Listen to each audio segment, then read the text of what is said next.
बिस्मिल्लाहिर्रहमानिर्रहीम एंड अस्सलाम वालेकुम मेरे प्यारे प्यारे फ्रेंड, उम्मीद से खैर से होंगे। आज मैं आपके किचन के इतने ज़बरदस्त आइडियाज़ लेकर आई हूँ। अगर आपके सालन में मिर्चें तेज़ हो जाएं तो आपने क्या करना है, उसे चुप करके बिल्कुल भी नहीं खाना। आपकी बहन आपसे एक ज़बरदस्त आइडियाज़ लेकर आई है, उससे आप शेयर करती हूँ और आपने ज़रूर घर में अप्लाई करना है। चलिए बढ़ते हैं टिप नंबर 1 की तरफ। ये मेरे पास हाफ़ बॉटल कट थी, क्योंकि बॉटल के मैं आप मेरी पुरानी वीडियो में भी देखते हैं कि मैं बॉटल के यूजेस बहुत ज़्यादा करती हूँ।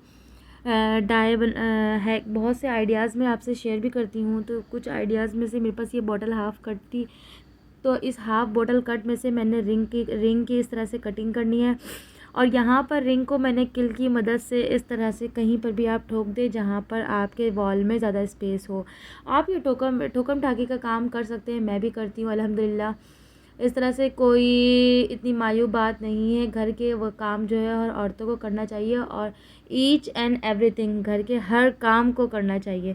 तो यहाँ पर ये मेरा ज़बरदस्त स्टैंड लग गया। चले जी, अब कमाल से अब आपसे ये शेयर करती हूँ, आपने इसमें हैंग क्या करना है।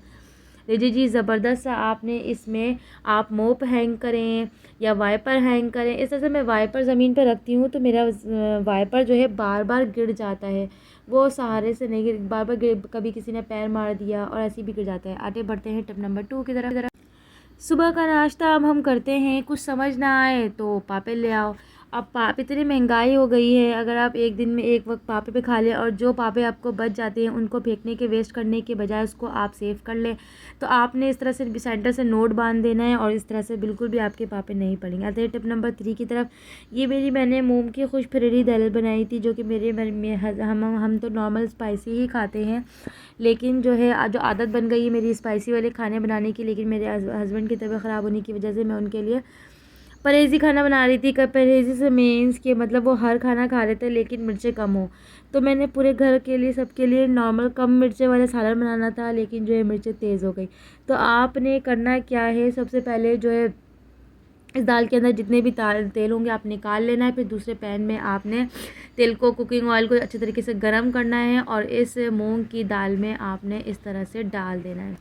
डालने के बाद जो है आपने जो है जो दालें जो हैं वो ऑयल के साथ इस तरह से मिक्स कर देना है, ताकि जितनी भी स्पाइसेस होंगे वो तेल में ये सब जो है मिक्स हो जाए। जो जितने भी स्पाइसेस थे वो सब तेल में आके मिक्स हो गई।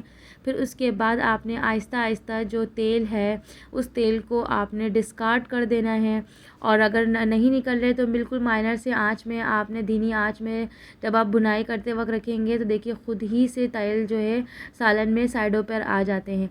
तो यहाँ पर कुछ सेकंड के लिए मैंने बिल्कुल माइनर सी आंच ऑन की है, तो साइडों में तेल ऑलरेडी आ गए हैं। तो अब आराम से आपने सारे तेल को निकाल लेना है।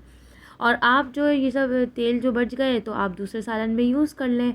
लेकिन जब दूसरा सालन बनाएं तो इस बात को याद रखिएगा, ये ऑयल जो है मिर्चों वाला ऑयल है। आप नेक्स्ट टाइम कोई भी सालन बनाएंगे तो उसमें मिर्चें कम डालिएगा। चलिए बढ़ते हैं टिप नंबर 4 की तरफ। मैं चना जो है मैं रात को ओवरनाइट फुलाना भूल गई थी और मुझे चना आज के दिन ही बनाना था। तो आपके लिए एक ट्रिक्स है, अगर आप चाहते हैं कि 1 से 2 घंटे में आपका चना अच्छे तरीके से फुल जाए, तो आपने एक हॉट पॉट लेना है, उसमें गर्म पानी लेना है। देन उसमें 1 से 1.5 घंटा आपने इस तरह से लॉक करके हॉट पॉट में 1 घंटे से 1.5 घंटा आपने रख देना, यकीन करें। फिर इसके बाद 1 से 1.5 घंटे बाद देखिए कितना अंदर से गर्म खौला पानी निकल रहा था, और उस खौलेपन पानी की वजह से चना जो है अच्छा खासा जो है नरम हो गया था। ये 1 से 1.5 घंटे बाद जो है मैंने जब चना जैसे ही देखा तो चना जो है ऑलमोस्ट जो है 30% जो है वो गल चुका था। आगे बढ़ते हैं टिप नंबर 5 की तरफ। आज मैं आपके साथ बहुत ही ज़बरदस्त जो है ये गैस स्टोव की क्लीनिंग शेयर करूँगी। आज बहुत ही यूनिक, हम मेडिसिन जो एक्सपायर मेडिसिन होती है हम उसे फेंक देते हैं, तो वही आज मेडिसिन में जो है मैं आज आपसे क्लियर करूँगी। आज मैं आपसे शेयर करूँगी कि आज आप मेडिसिन से किस तरह से जो है आप ये गैस बर्नर को क्लीन कर सकते हैं, क्योंकि इसके अंदर जो है पक पक के और निशानात जो होते हैं वो बहुत तेज़ निशानात होते हैं जो नहीं होते। ये मैंने डिस्प्रिन लिया है, जो कि डिस्प्रिन जो है ज़बरदस्त क्लीनिंग का काम करता है। डिस्प्रिन के अंदर क्लीनिंग पावर होती है। आप डिस्प्रिन एक्सपायर भी ले सकते हैं, और अगर एक्सपायर ना हो तो फिर भी आप डिस्प्रिन यूज़ कर सकते हैं। बहुत ज़बरदस्त क्लीनिंग पावर है इसके अंदर।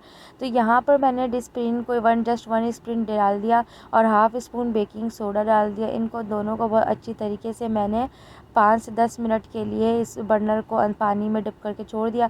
फिर उसके 5-10 मिनट बाद जो है स्कॉच ब्राइट लिया और उससे मैंने अच्छे तरीके से रब करा।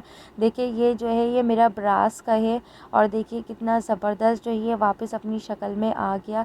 जस्ट घिसाई की करने की ज़रूरत थी, और घिसाई भी ऐसे प्रोडक्ट से हो जिससे वो चकाचौंध हो जाए।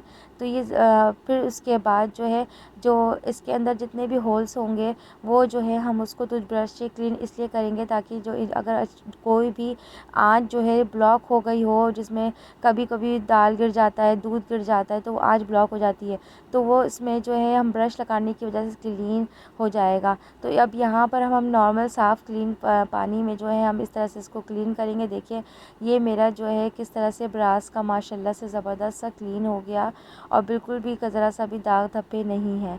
ठीक है जी। और यहाँ पर इसके होल पार्ट है, अगर आप इसमें सुई और टूथब्रश पे करें तो क्लीन करें तो ज़बरदस्त आइडिया है। और अब आपने जल्दी से इसको स्टैंड पे लगा देना है।